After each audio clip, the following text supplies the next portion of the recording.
My name is Emily Harper, and I bought a one-way ticket to Aruba, using the same credit card my mother and sister had just tried to scam a Cancun vacation onto. While they stood in the Tampa airport screaming into their phones, I texted them a photo of me sipping espresso at the gate. 3 boarding passes canceled, one soul finally free. Where are you watching from? Drop your city in the comments. I want to know how far this story travels. Because what I'm about to tell you. It started with something as small as a smile, but not a kind one. No, the kind of smile that slices. It was one of those thick, humid Florida Sundays, the kind where even the air feels like it's listening. We were sitting around the dining table in my parents' modest Tampa home. Same casserole dishes, same off-brand wine, same forced family rituals. And I, Emily Harper, 31, heart thudding in my chest, had finally built up the courage to say something I'd kept quiet about for years. I set my fork down, wiped my hands on the napkin slowly, and smiled. I've saved enough for a down payment. A little condo not far from the bay. I'm meeting with a mortgage broker next month. There was a beat, just a beat.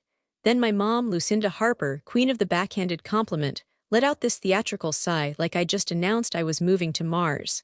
Well, let's hope you know what you're doing. My dad, Russell, barely looked up from his phone. With this market, you'll be underwater in 6 months. And my sister Natalie, she laughed.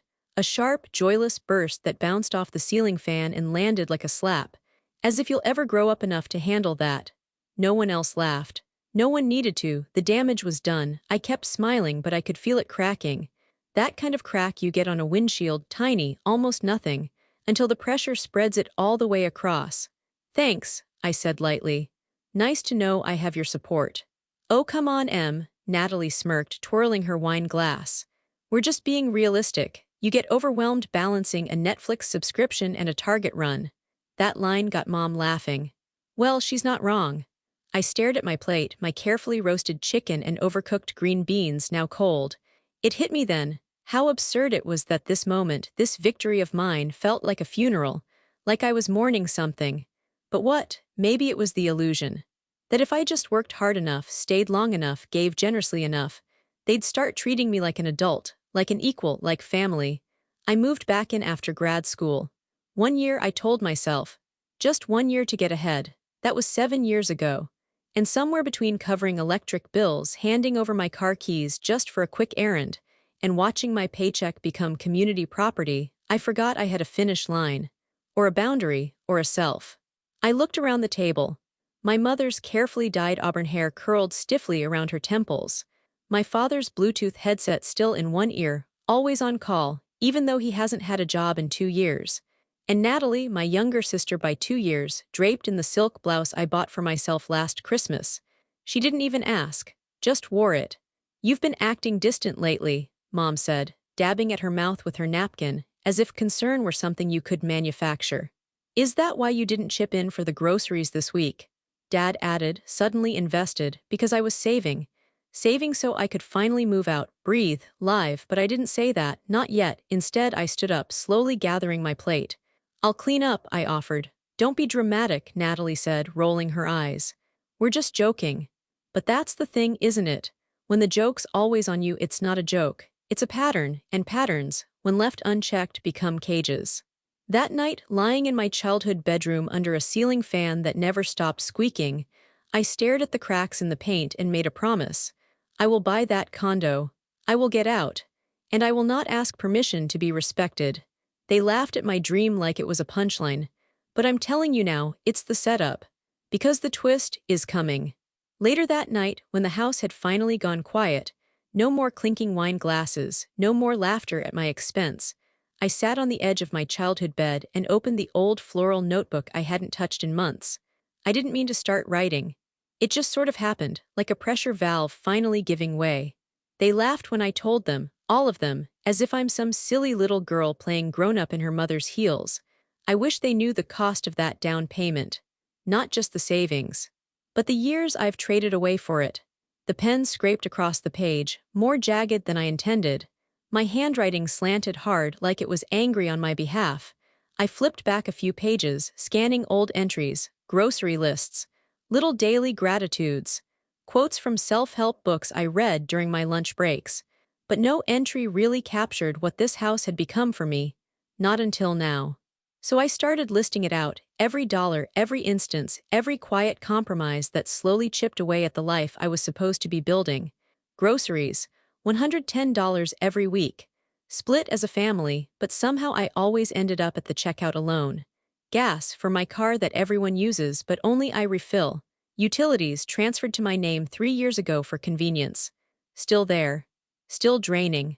Car insurance, automatically pulled from my account every month. Dad insists it's temporary. And then the really absurd things started to surface. The time Mom borrowed my debit card for a quick trip to Walgreens and spent $280 at Ulta. Natalie using my Amazon account for a small order, which turned out to be a $300 skincare haul. My phone upgrade mysteriously delayed because my upgrade accidentally got applied to Dad's line. I wrote until my fingers cramped. The notebook became more than a journal. It became a record, a reckoning. I even added a new section in the back titled Stolen Peace. Not money but moments. The day I had to skip a friend's wedding because Natalie wrecked the car. The weekends I worked doubles because Dad's job interviews went nowhere.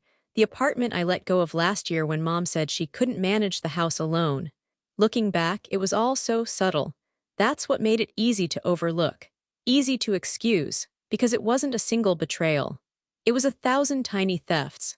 Some financial, most emotional. You know what's wild? I used to feel guilty for wanting my own space. My own bathroom, my own keys, as if autonomy was selfish. As if wanting to sleep without hearing my parents argue through paper-thin walls made me ungrateful. But that night, under my faded pink ceiling fan, I didn't feel guilty anymore. I felt furious. And focused. I reached for my phone, opened the calculator app, and started doing rough math.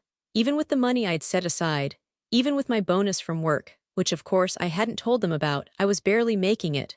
Any little financial leak and the condo would slip out of reach again. That's when the idea struck me. I needed to know exactly where the holes were. So I got up, tiptoed across the room, and dug through my purse for my bank login. I started scrolling through transactions. Every line felt like a slap. $56 Uber. I hadn't taken one recently. $73 Target. I'd gone once this month, spent $14. $188 DoorDash. I pack lunch every day. $349 GameStop. GameStop, the realization hit like a punch to the chest. They weren't just borrowing things. They were using my cards, my accounts, my trust, and they weren't even hiding it anymore. Somewhere downstairs, my debit card was probably sitting in Mom's wallet. Or Dad's. Maybe Natalie's. Maybe all three. And I was just supposed to smile through it like a good daughter. A buzzing rage simmered in my chest. Not loud, not explosive. The quiet, cold kind. The kind that makes you careful, strategic. I opened a new tab and started researching. How to close a compromised card without alerting co-users. How to monitor transactions without notifications sent to others. Legal protections for financial exploitation inside a family. It was like stepping into another version of myself. One that didn't ask. One that didn't explain. Just after midnight, I flipped to the last page in my notebook and wrote, "This house runs on silence, on pretending that love means access, but love shouldn't come with overdraft fees." Then I closed the book, turned out the light, and stared into the ceiling darkness, making one quiet vow: tomorrow the locks don't change, but the numbers will. By Monday morning, my chest felt like it was carrying bricks, not from panic but from resolve. That notebook entry still echoed in my head. This house runs on silence. Not anymore. I waited until after breakfast, when Mom left for her daily, quick errand that always turned into 3 hours at the strip mall, and Dad settled into the living room pretending to search job boards on his iPad while watching reruns of courtroom dramas. Natalie was still asleep, her door cracked just enough to hear her snoring lightly under a blanket of perfume and last night's mascara. Perfect. I crept back to my room, sat cross-legged on the floor, and opened my laptop. First step, secure the bank accounts. I clicked into my primary account and stared at the recent transactions section. A charge from this morning, $22.78 at a smoothie shop near Natalie's yoga studio.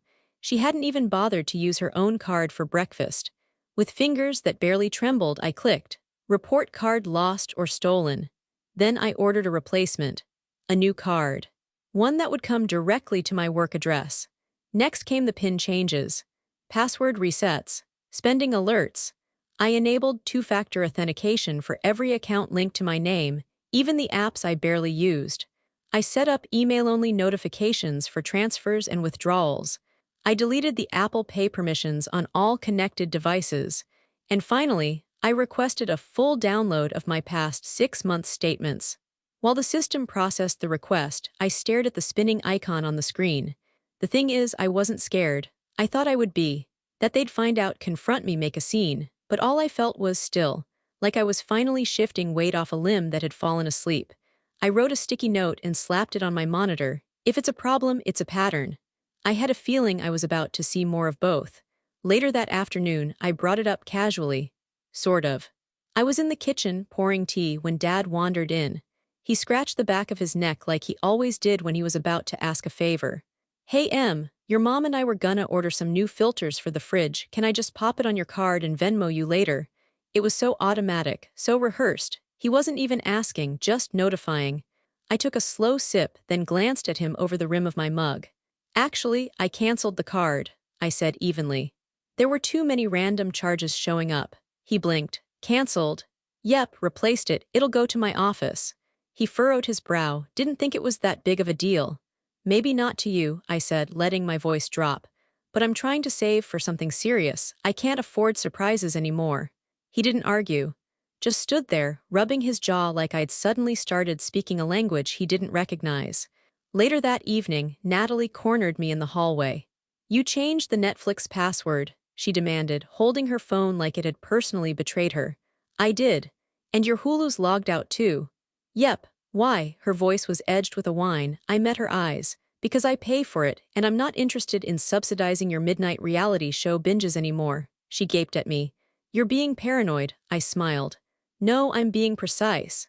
She scoffed, flicked her hair, and stomped off. But I noticed she didn't have a comeback. Progress. That night, I sat in bed and opened the PDF of my bank statements. Highlighter in hand, I started marking every unauthorized charge. There were more than I expected. Pages of them, gaming systems, beauty boxes, fancy kitchen gadgets we'd never use, all ordered under my name. But now, each yellow mark was a line drawn in the sand. I took screenshots of everything, filed them neatly in a folder titled Proof, Do Not Delete. Not for revenge, not yet, for insurance. And just before I shut my laptop, I whispered to the quiet room, "They think I'm just a wallet with Wi-Fi." Not anymore. By the end of that week, I was still sleeping in the same creaky twin bed, eating from the same mismatched plates, but something had shifted. Inside me. I no longer flinched when Natalie huffed past me muttering about her paranoid sister. I no longer tried to interpret the quiet jabs my mother laced into every conversation. I was watching now.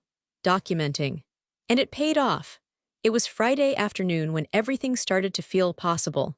I was at work, halfway through a lukewarm salad in the break room when my manager, Kyle, stepped in with that lopsided grin he only used when something big was about to happen. "Emily," he said, holding an envelope. "I hope you're not planning to leave us anytime soon because this," he waved the envelope dramatically, "is just a token of appreciation. You nailed that Landon account." My heart caught. The Landon account had been a nightmare, high-pressure deadlines, impossible expectations, and the world's pickiest client. But I'd handled it, gracefully, silently, like always. He slid the envelope across the table. I opened it slowly. It wasn't just a bonus, it was the bonus. Enough to close the gap between almost and ready on my condo fund. I stared at the number, blinking. I don't even know what to say," I murmured. Kyle laughed.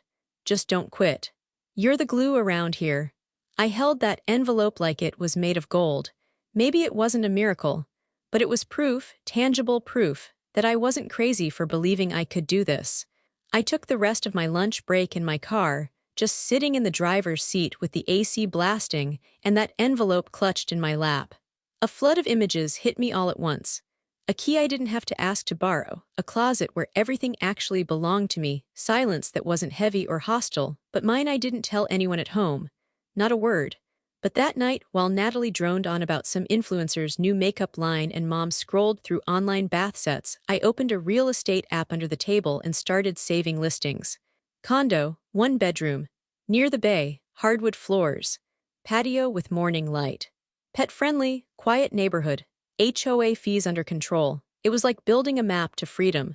Later, I sent myself a voice memo while brushing my teeth.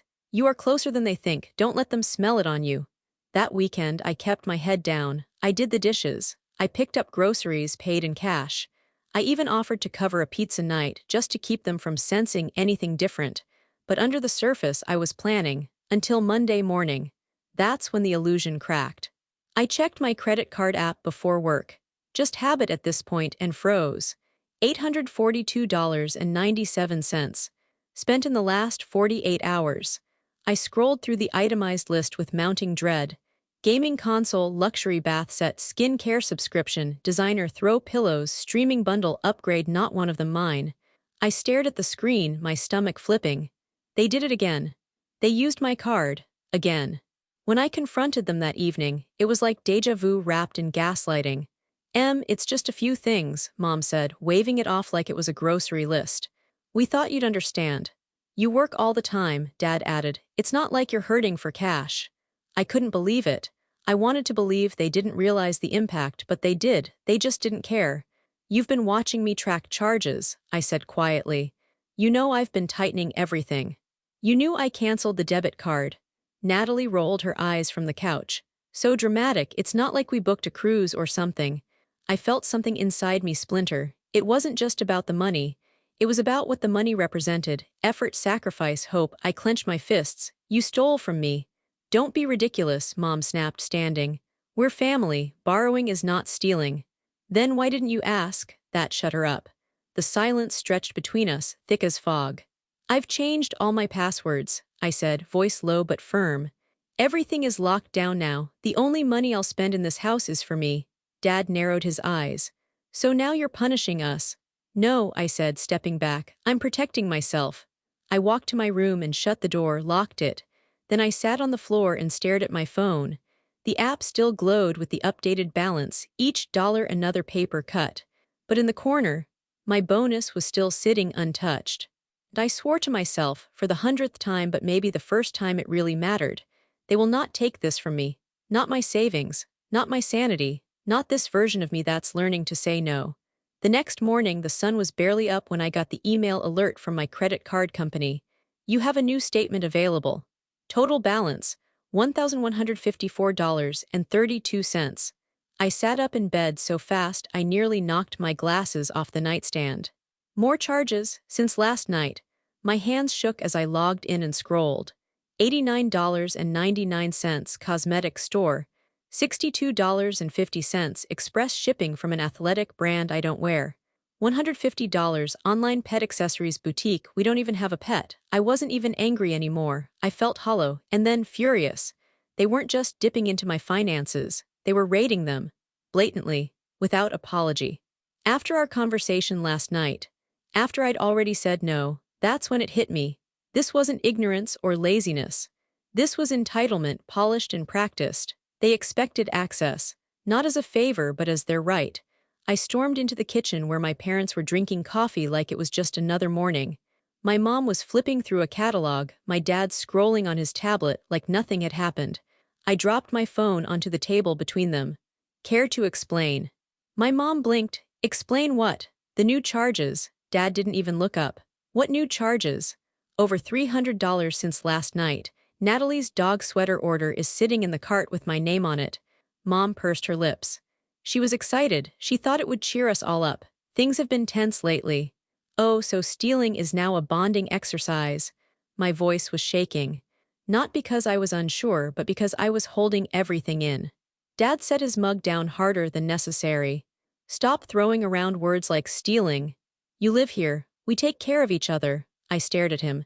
You've taken care of nothing. I've paid for food. I've paid for gas. I've covered the internet, the utilities, even your phone plans. You don't take care of me, you drain me. A beat of silence passed. Then my mom said quietly, we're your parents. And somehow that made it worse. I stepped back, crossing my arms. You know, when I moved back in after grad school, I thought it'd be temporary. 1 year to get on my feet. 1 year to save. 1 year to help. I looked between them. That was 7 years ago. They didn't say anything, not right away. Then Natalie, half asleep and already annoyed, wandered in from the hallway wearing one of my old cardigans. Is this another Emily money meltdown? I turned toward her. You ordered over $100 of skincare on my card, without asking. She scoffed, you told me to treat myself once in a while. Not with my money.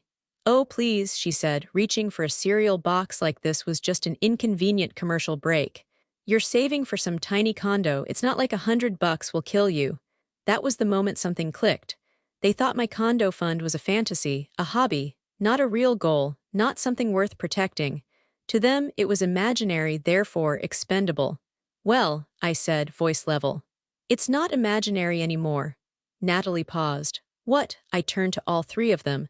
I've got a bonus from work. I'm finalizing pre-approval this week. I've already started viewing listings. This what you're doing, it's delaying me. Mom frowned. Why didn't you tell us? Because every time I share a win, you treat it like a threat. No one said anything. And that silence, it told me everything I needed to know. After a long moment, Natalie muttered, you don't have to be dramatic. We'll pay you back. I almost laughed. With what? No answer. I turned to leave, but before I did, I looked over my shoulder. From now on, if you use my card, I'll report it. I've saved every screenshot, every receipt. Try me. Back in my room, I took a breath so deep it hurt. Then I opened my banking app and froze every account that didn't require immediate use. I called the credit card company and disputed the charges one by one. I created a new digital wallet. And then, I called my HR department and updated my direct deposit to a new bank I'd opened on my lunch break the day before. That afternoon, I walked into my office and finally said out loud what I hadn't dared whisper at home. I'm buying my own place. My colleague Denise squealed, pulled me into a hug, and promised to send her real estate agent's info. That night, back at home, things were tense. Doors were slammed. Passive-aggressive comments floated like perfume through the hallways. But I didn't flinch. Because for the first time, I had something they couldn't touch. A future, and it had nothing to do with them. The windshield was spiderwebbed. I stood in the driveway staring at the front of my car, jaw clenched so tightly I thought something might snap. The bumper was cracked, hanging by a single bolt, and deep grooves ran across the hood like claw marks. Natalie's voice cut through the Florida heat from behind me. It's not that bad, she said. Pulling her sunglasses down like this was just another sunny Tuesday. I didn't turn around, I couldn't. What happened? She huffed. Relax, I took it to the coast yesterday just for a drive. The deer came out of nowhere. You hit a deer? I turned slowly, scanning her for even a hint of remorse. Natalie, my insurance barely covers the basics. That deductible is, don't be so dramatic. The deer's fine. I swerved. Just hit a ditch or something. I felt a slow heat creep up my neck. And you didn't think to ask before taking my car on a road trip. It's our car, she snapped. You live here, don't you? Everything's shared. What's mine is yours and what's yours is. No, I cut in. That's not how this works. That's how it's worked for years and it's why I'm still here. Mom came out just then, wiping her hands on a dish towel like she was stepping into a sitcom scene. What's the yelling about? Your daughter crashed my car, I said flatly. She tapped something, Mom corrected, eyeing the damage with zero urgency. Let's not overreact. Insurance will cover it. I almost laughed. It won't, not all of it. Well, she said, voice tightening, you can afford it. There it was again, that phrase, like a slap disguised as a compliment, like every effort I'd made to save, budget, and plan wasn't real work, it was just a lucky accident they were entitled to enjoy. No, I said again, quieter this time. I can't afford to keep being used. I walked back inside without another word. Later, I sat at the kitchen table, staring at the estimate from the auto shop, $1,182. Every dollar felt like a domino tipping in the wrong direction. The bonus I'd received, shrinking. The pre-approval I was aiming for, jeopardized. I'd planned so carefully, counted every expense, trimmed every indulgence, and it still wasn't enough. Because they kept reaching in, pulling thread after thread until the fabric of my future started to fray again. That night, Natalie had the nerve to post a story with some hazy beach photo and the caption, "Spontaneity, responsibility."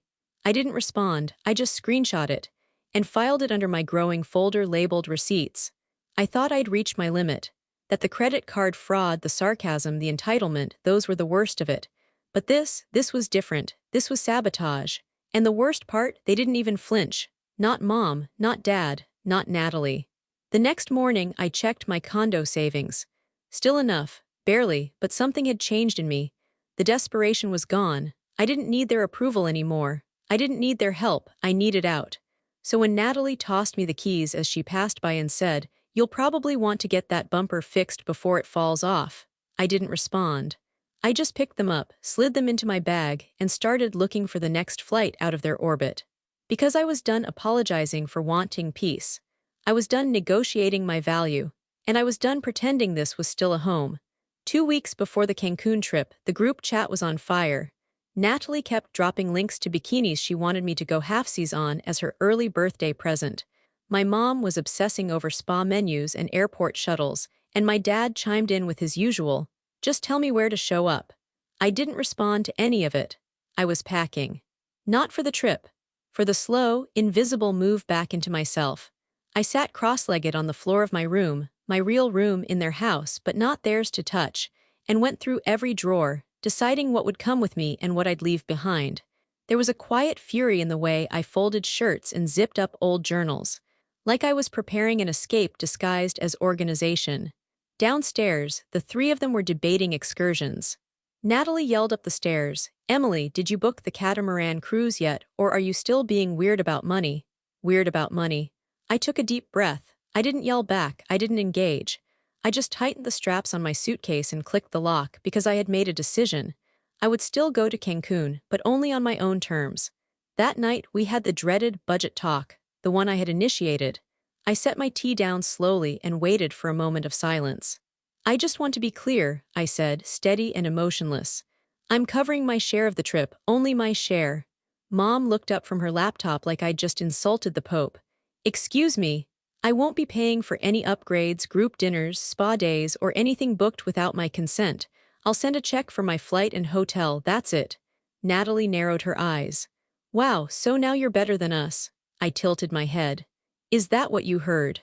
"Heard," my dad muttered, "that you're making things complicated again."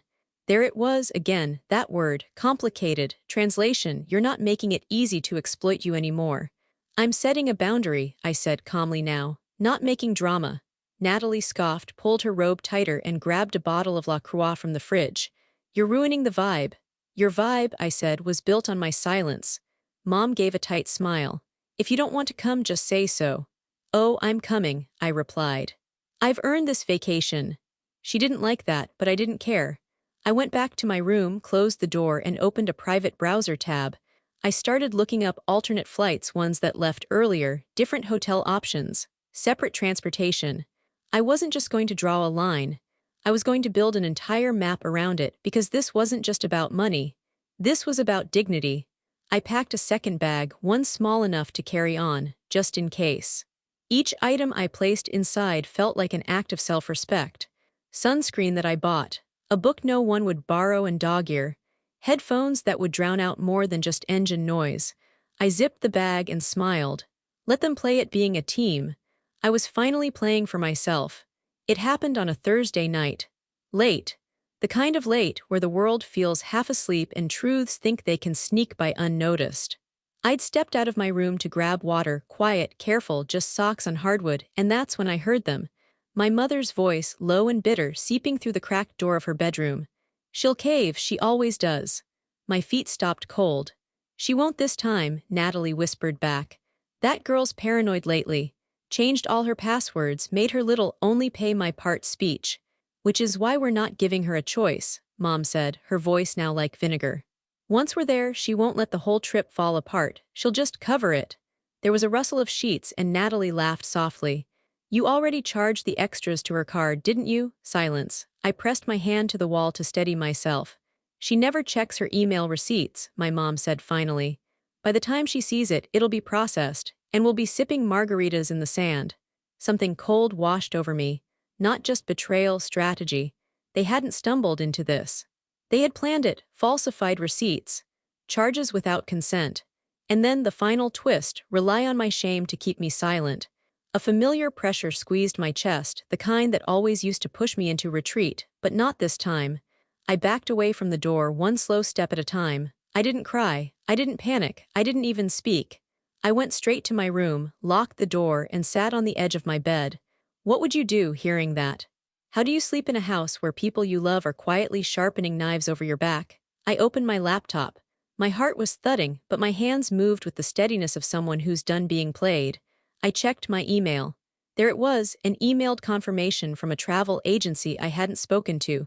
3 Cancun excursions, all billed to my card. Room upgrades, a full spa package. 2 charges marked as non-refundable. I took screenshots. Forwarded everything to my private backup account. Labeled the folder, Vacation Fraud Family. Then I opened a new tab and searched, Financial Abuse Protection Legal Counsel Tampa. It wasn't dramatic, it wasn't even angry, it was deliberate. Because when you're dealing with people who treat your boundaries like suggestions, you can't just say stop. You have to build a fence, then a gate, then a lock. And then you walk away with the key. That night I barely slept. Not because I was scared, but because something inside me had finally snapped free. I was done waiting for respect to be given. It was time to take it. And so, while they dreamed of beaches and open bars, I dreamed of something else entirely, an early morning flight, a different airport, a condo closing date, a cup of coffee in an empty terminal where the only voice I had to listen to was mine. By sunrise, I was sitting across from a stranger in a Navy suit who'd already changed my life. Jason Park, CPA and financial advisor. He looked younger than I expected, but sharp. The kind of sharp that cut clean and didn't waste time. I want everything protected, I said, laying out a folder of printouts, screenshots, and a color-coded spreadsheet I'd finished at 2 a.m. They've used my cards, logged into my accounts, charged luxury items to me without permission. I need this to stop. Now. He studied the files, nodding slowly. You've done more documentation than most people who have been through court. I've had practice, I said, trying to smile. It didn't land. We went through every transaction, every shared login, every old autopay from when I thought this household was a team. Jason clicked through tabs like a surgeon, methodical, precise. Here's the good news, he said, finally leaning back. A lot of these charges haven't fully cleared yet, you caught them fast. And the bad news? If you don't act quickly before the trip, they will. You'll be hit with overdraft penalties, your credit score will dip, and reversing those charges will be a long uphill battle. I swallowed hard. So what do? You have to lock it down before the plane takes off, he said simply. That means cancel travel authorizations, file fraud reports with your banks, and if you want to be truly safe, rebuild your financial identity from scratch. I stared at him. You mean, new cards, new passwords, new accounts.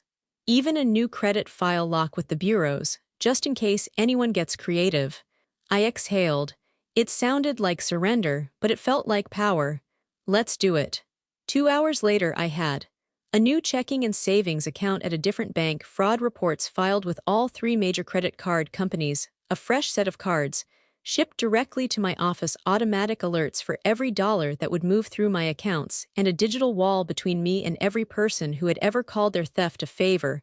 I walked out of Jason's office into the Tampa heat feeling clean, lighter, not safe yet but smarter.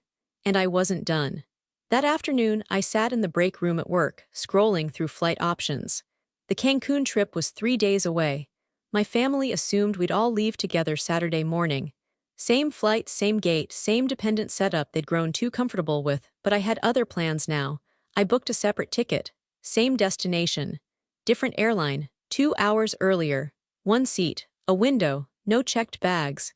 Then I booked a different hotel, one not listed in Natalie's influencer-style itinerary. It wasn't beachfront, but it was mine, quiet, clean, peaceful. I changed my digital travel wallet to reflect the new bookings, changed the passwords, turned off shared calendar syncing. Then I sat back and let the silence wash over me. They wouldn't even realize it until they were halfway to the airport, and by then, it would be too late. That night I did one final sweep. I packed my new cards, my passport, and my fully charged burner phone, a prepaid device I'd set up just in case I needed to disappear for 48 hours of uninterrupted calm. Paranoid? Maybe. Prepared? Absolutely. I lay in bed that night, watching the ceiling fan spin, thinking, they think this trip is my reward for being useful. But the real reward is walking away before they get the chance to use me again. Tampa International Airport. 4:15 a.m. The terminal was still yawning awake, everything bathed in a soft blue glow. Most travelers looked half asleep, dragging suitcases and clutching coffee like lifelines. I, on the other hand, had never felt so alert, so sharp, so sure. I wore a soft green sweater and jeans, comfortable, forgettable. No makeup. No extra luggage. Just one carry-on bag, a crossbody purse, and a heart that had finally stopped whispering and started speaking in full, clear sentences. I was early. Purposefully so. I walked up to the kiosk, scanned my new booking, and the machine spit out a clean boarding pass, one name, one destination. Cancun, but not their Cancun. Mine. I took it like it was a certificate of freedom, then made my way to the gate and ordered a cappuccino from the sleepy vendor near the windows. Then I did what I came here to do. I opened the airline app and pulled up the original booking, their booking. The one linked to my old credit card. The one they didn't know had already been flagged for unauthorized use and frozen. 3 tickets, Lucinda Harper, Russell Harper, Natalie Harper. I hovered for a moment, just one moment. Then I clicked cancel reservation. The screen refreshed. Your cancellation is confirmed. Just like that, 3 people stranded without warning. I took a slow sip of my cappuccino and waited. The group chat lit up within minutes. Natalie, where are the boarding passes? Mom, Emily, something's wrong. Did you change the login? Dad, call us now. Natalie, we're at the desk and they said the cards were declined. Mom, EMILY, my phone buzzed in my hand, vibrating with their confusion. Panic, rage, and I took a photo of my boarding pass, my coffee, and the empty gate behind me. Then I sent it to the group chat with just one message. Enjoy the trip, I am. Then I turned off the phone. Airplane mode. No more notifications, no more explanations. No more pretending we were something we weren't. Because this wasn't abandonment, it was release. I boarded my flight with one final glance back at the gate behind me, the one they were probably just now approaching, still expecting me to show up and smooth everything over like always. I didn't. I fastened my seatbelt, leaned back into the window seat, and let my shoulders finally drop. I had canceled more than a flight this morning. I had canceled my part in their script. And for the first time in years, I wasn't scared of the fallout. I was curious about who I might become on the other side of it. Somewhere over the Gulf of Mexico, I turned off the world. No texts, no pings, no family group chat. Just the quiet hum of the plane, the occasional ding of a seatbelt sign, and the warm comfort of being untraceable, finally. I stared out the window, watching clouds drift like weightless promises. For the first time in forever, I didn't feel like someone's daughter, someone's sister, someone's unpaid provider. I felt like me, just Emily Harper, not Emily the fallback, not Emily the funder, not Emily the fixer. A soft voice came over the intercom. We'll be landing in Cancun shortly. Weather is clear and beautiful. I smiled. So is my future. At customs, I breezed through. No chaos. No frantic whispers about who lost the passports. No, Emily, can you handle this? I was through the gates, past the lines, and in a taxi headed to my hotel before I even imagined they'd made it out of Tampa. I didn't check my phone. I didn't need to, they'd be scrambling, furious, loud, but I was in a bubble of peace. The kind no one else could touch.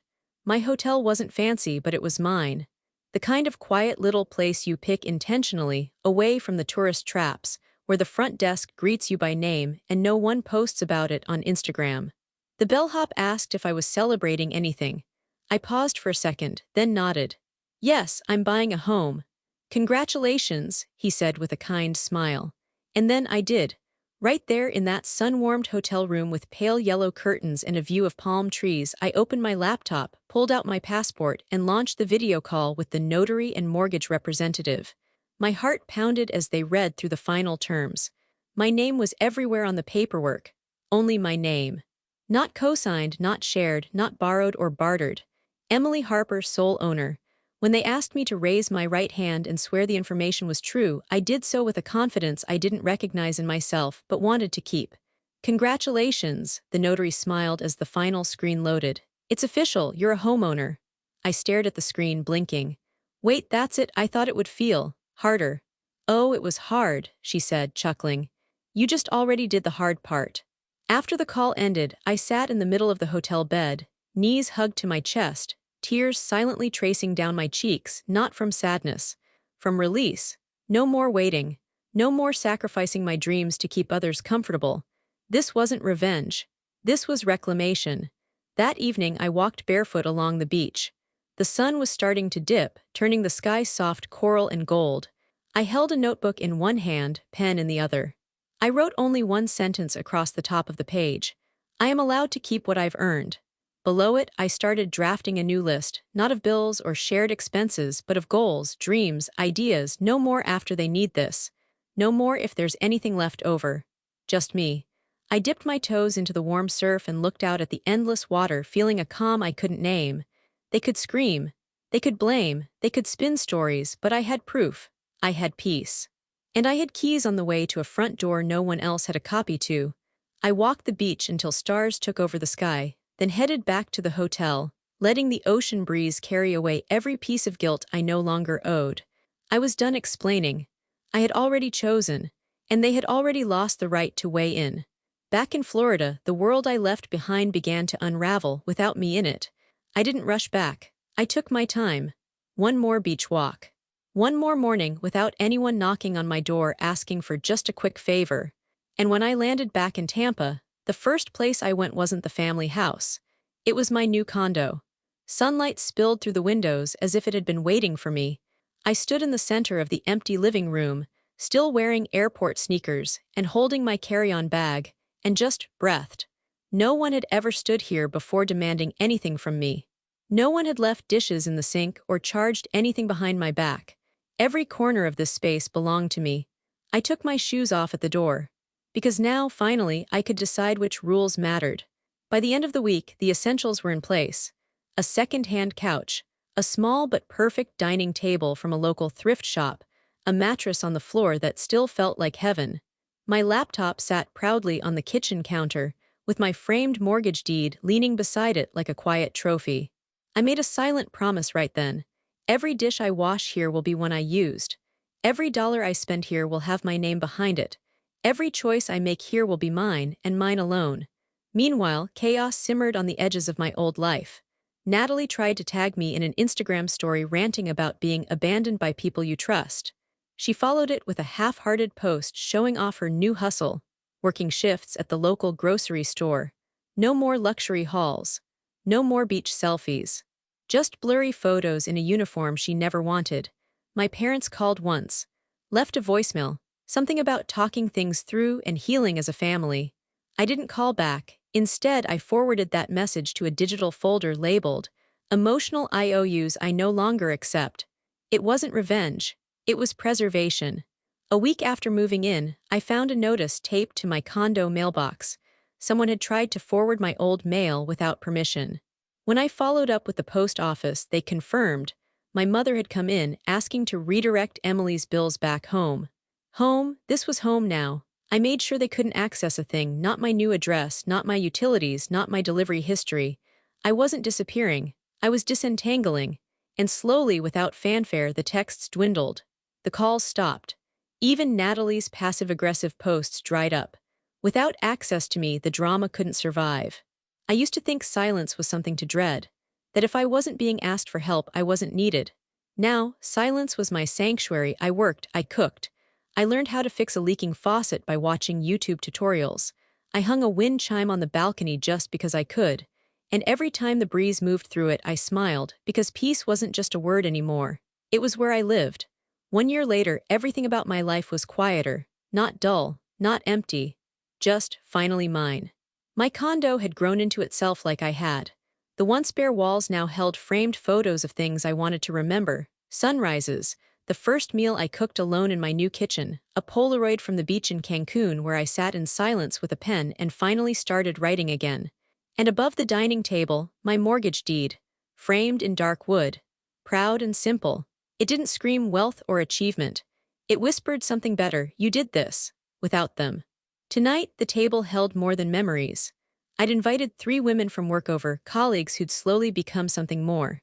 Jenna brought wine, Melissa brought her signature kale dip, which I pretended to love, and Arya brought her whole, unfiltered laughter that shook the walls. We talked about awful first dates, terrible bosses, and dreams we were too shy to say out loud before. At one point, Jenna pointed to the deed on the wall and said, "Is that the condo, the one you fought for?" I looked at it. Smiled. "That's the one." "What happened to your family?" Arya asked gently. Not nosy, just curious. I'd never shared much. "They're still around," I said carefully. "But they don't live here anymore, not in my mind, not in my wallet, not in my peace." There was a beat of silence, not awkward, respectful, and then Melissa raised her glass. "To boundaries." To boundaries, we echoed. We clinked glasses, and the candlelight shimmered between us. I thought about Natalie, working at the grocery store now. About how her Instagram had gone dark. About the rumor I'd heard that she'd finally started paying rent somewhere. I thought about my mother, who hadn't sent another voicemail since I changed my number. About how she once said, "We raised you, and this is how you thank us." And I realized she was half right.